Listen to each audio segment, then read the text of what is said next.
Good evening, everybody. I'm a little nervous. One of the unique things about the crowd that we have at all of our events is we have a diverse amount of careers. And within those careers, we have all these long-term projects. Whether, I know we have a lot of teachers in the crowd, and we always have this idea in our head of what our lesson should look like. And 45 minutes later, usually it doesn't look exactly as we planned it, but it's pretty close. We have a lot of, we have some doctors here, we have chefs, we have real estate agents, lawyers, a huge variety. You have all these long-term projects. What I'm trying to get at is we started planning this event about a year ago. And you can see the amount of people behind you. You can see the many components, the silent auction, the raffle, the magnets, the sweets table, which were all donated, the DJ. There was a lot of planning involved. And I'd like to thank the board of Miracles Made the Research, and I'd like to thank everybody here for making this exactly what I thought it would look like 12 months ago.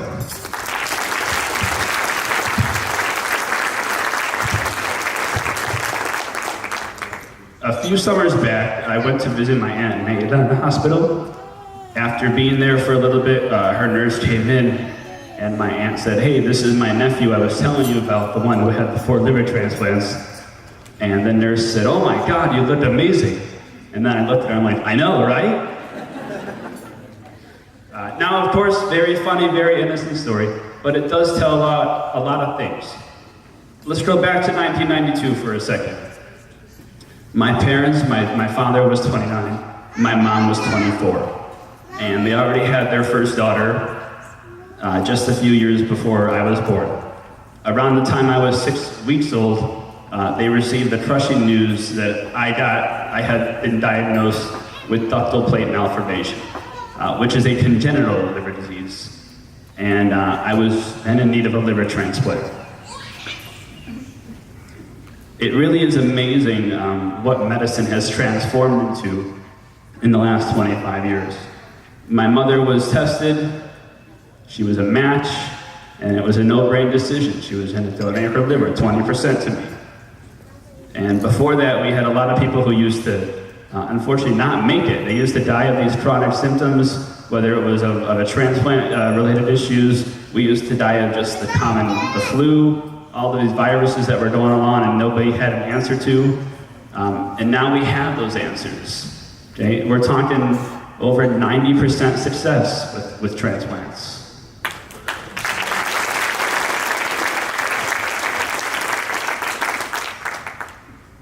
The amazing news was, after all this in 1992, my family had a phenomenal story to tell. Hero mom donates liver portion to save infant son. It was a great story. About 8 months later, complications began to arise. In 1995, the doctors notified my family that I would need to be put back on the waiting list for a new liver. However, due to the pre-existing conditions and the health insurance issues, it took a while, and not until January 1996 was I put back on the list. I spent 9 months on the list until my parents received the call, and 6 weeks after that, I went back into rejection after my second transplant. The doctors tried many techniques to reduce the severity of the rejection in hopes of the liver functioning, but ultimately nothing worked. I was discharged in December 1996, so I could go home and spend my 5th birthday with my family, albeit in a lot of pain. A few days later, I was put back on the list for the 3rd time. From January 1997 to May 1997, my condition got significantly worse to the point where I had developed lymphoma in my stomach. The doctors made the decision to take me off all of my anti-rejection medications, send me home. However, my condition worsened to the point of severe dehydration, and I was later admitted to University of Chicago's intensive care unit in July of 1997.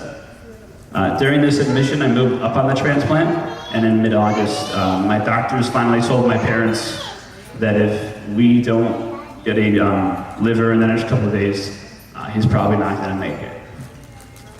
The very next day, we got the call, and my third liver transplant was a success. Until a few weeks later, where they received another traumatic news that I would need a fourth liver transplant. And that happened, actually, this past Wednesday, October 4, 1997, 20 years with this liver.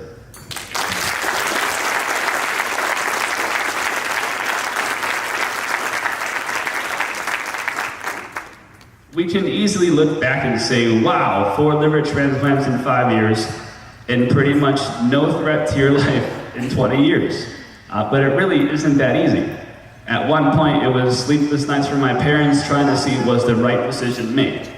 Isn't he better off with God instead of taking the pain? There was a lot of fear and doubt. How many transplants will it take until he's fully healthy? There was uncertainty. Will he survive his surroundings even if the transplant is successful? And finally, they just put their cards in and they said, this is our son. We're not gonna let him die, we're gonna keep pushing on.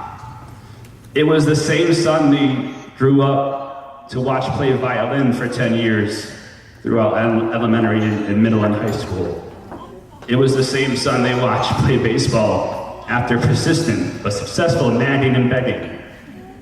It was the same son they drove to the University of Chicago hospitals to volunteer and provide input as an assistant on the construction of Comer Chicago Children's Hospital. It was the same son they watched walk on the stage to receive an 8th grade, a high school, and a bachelor's degree, and in about 10 months, a master's degree.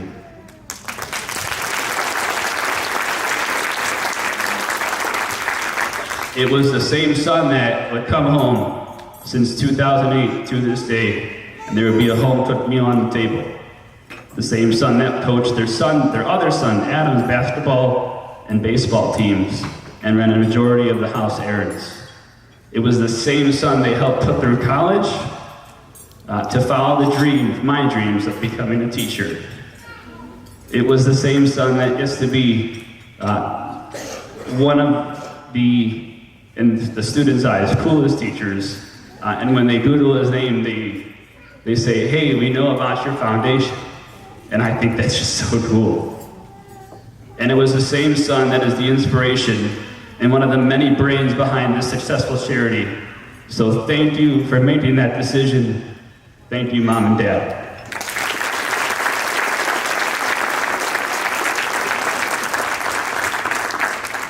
Now, as I move on, you have to understand the real reason you're here. The transplants is one huge obstacle, which we kind of don't have to worry that much about, although it is monitored, and I'm down to my annual visits instead of going in every couple months.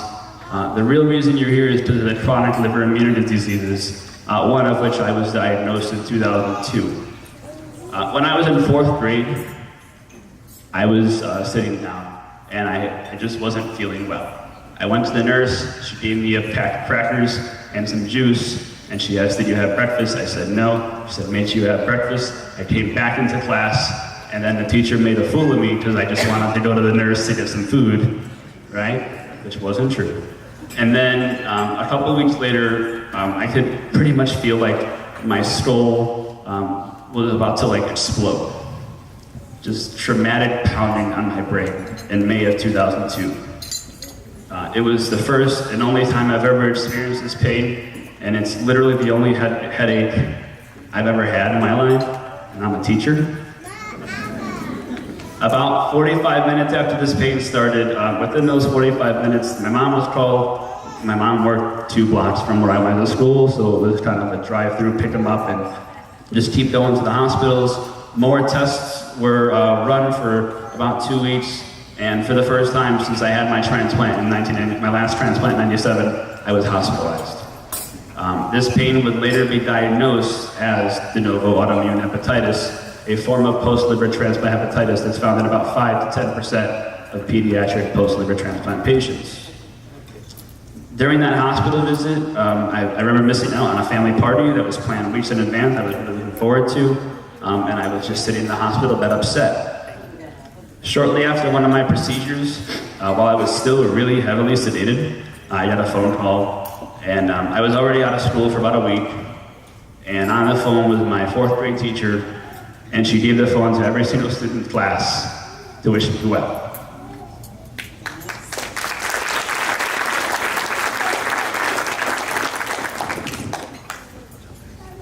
The main kind of side effect that came along with the disease to start in 2002 was hypertension.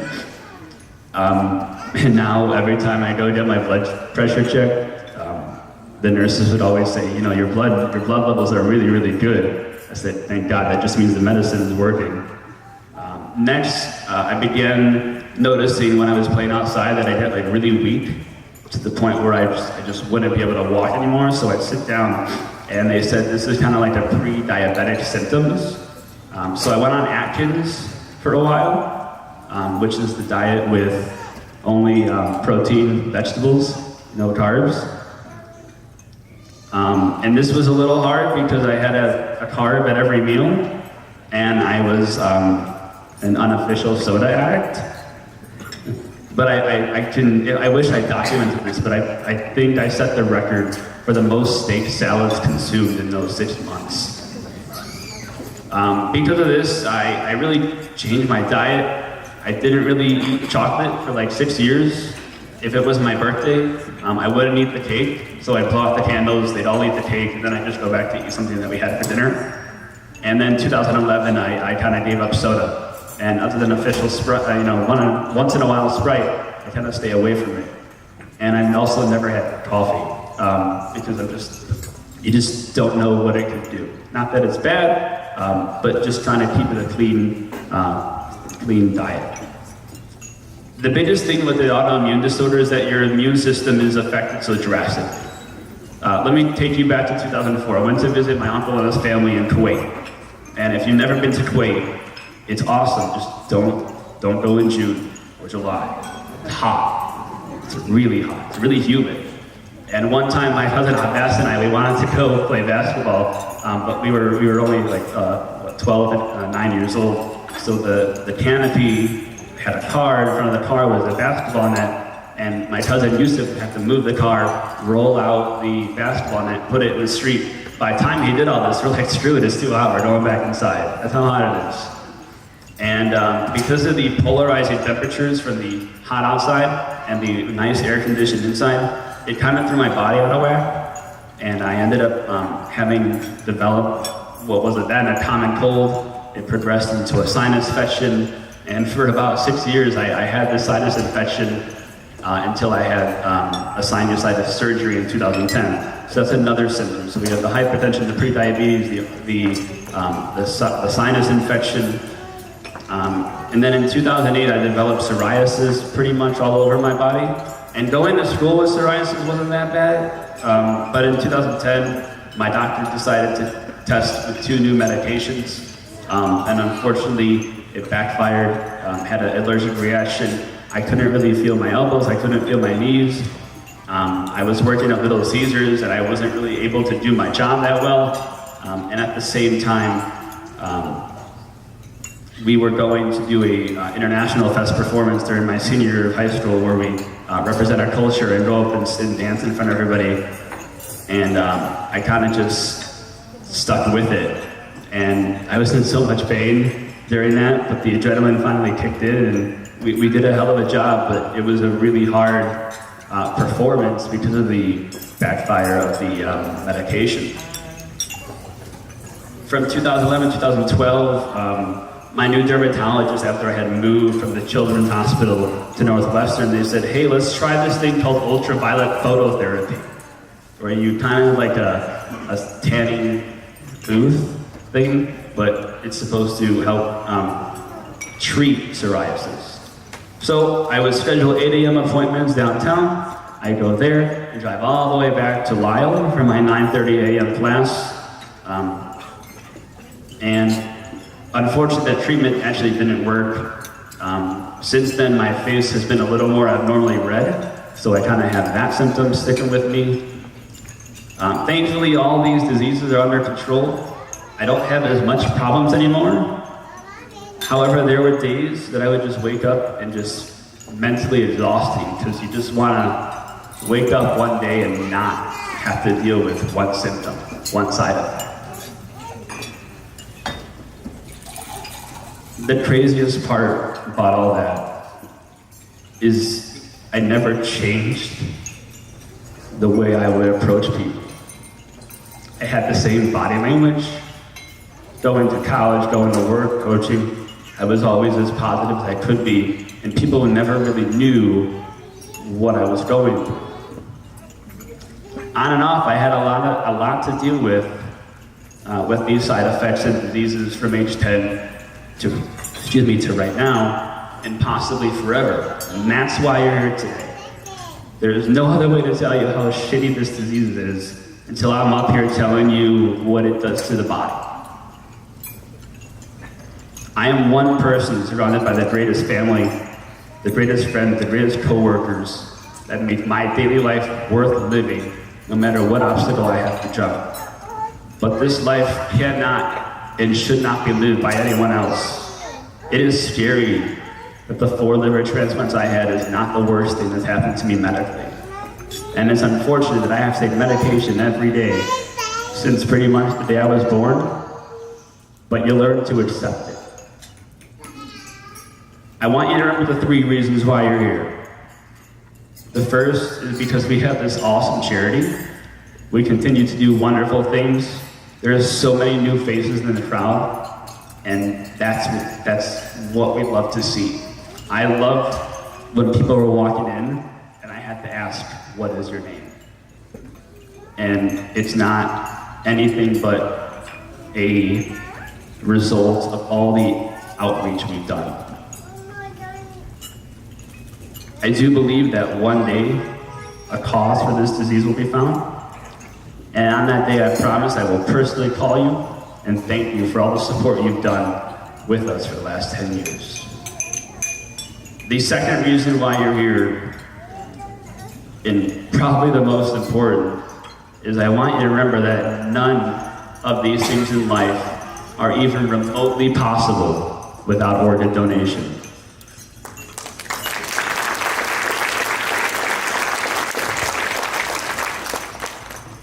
And for the first time ever, I'm not the only recipient here. I want to introduce a few people that are in the crowd who I met mainly through the Transplant Games of America. And if those of you who don't know, I compete nationally and over the summer internationally in all these athletic events against other transplant recipients. And I'd like to highlight a few of them. We have Lucy Gleason here. I'm sorry, I'm gonna make you stand up just to wave. Where's Lucy at? Right over there.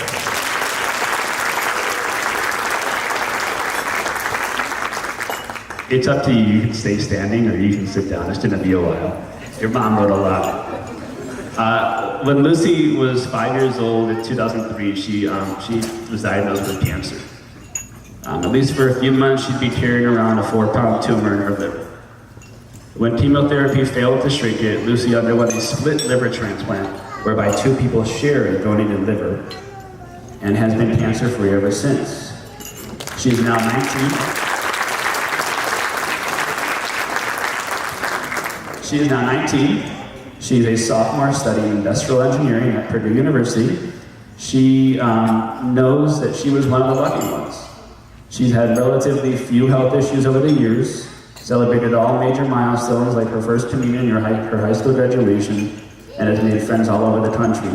Lived out her dreams of becoming a champion swimmer, lacrosse player, rock climber, and summer camp counselor, maintains a near perfect 4.0, and continues to advocate for the need for organ and tissue donation and cancer causes.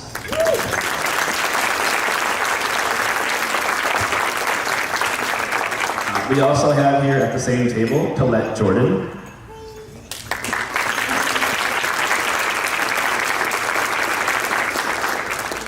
And in November 1st, 2006, she received a life-saving liver from Tom Kaiserauer. Tom's parents, Annette and Otto, made the decision after the passing of their son to donate his organs, in which Colette received a liver, and she has become a close family with her donor family. Because of the power of organ donation, she has grown to see her 2 sons get married. She has 3 grandchildren that were born after her transplant. She received her bachelor's degree, and she's competed in the Transplant Games of America every year from 2008 to 2016, and she also traveled to Australia in the World Transplant Games.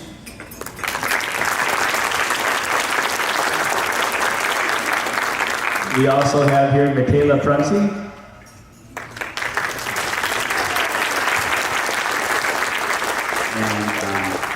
Michaela, at 3 months old, was diagnosed with biliary atresia, a rare liver disease in newborns, and at 8 months of age, she received a life-saving liver transplant from her mom. Now, her mom could not be here tonight, but living proof right there.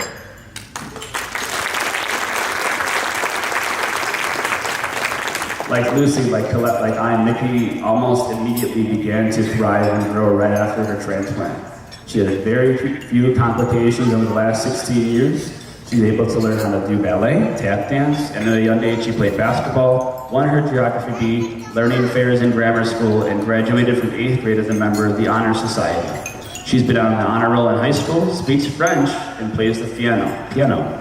She is now a junior in high school. She dreams of being a writer for theater and screenplays, and hopes to one day write and star in her own production. These hopes and dreams are possible because she has already overcome the greatest obstacle in her life so far, and it's because of her second chance with transplant. She'll be off to college in a few short years and is ready to make those dreams reality. She has also competed in 5 of the last 6 Transplant Games of America.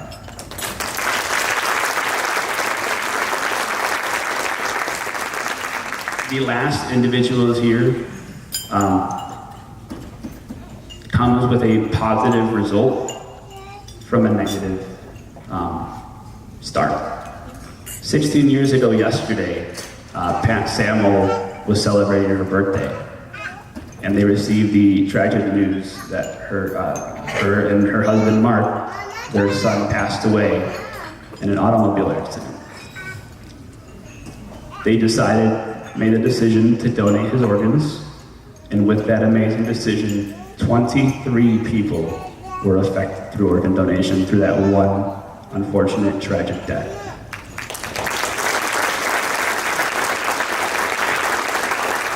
If you have a chance, Mark and Pat are 2 of the most genuine human beings. Make sure you go and talk to them today. They'd love to talk to you. They're great. They're at the same table as Colette and Lucy, and it's been an honor to have known them over the last couple of years and being such a supporter of organ and other tissue donation.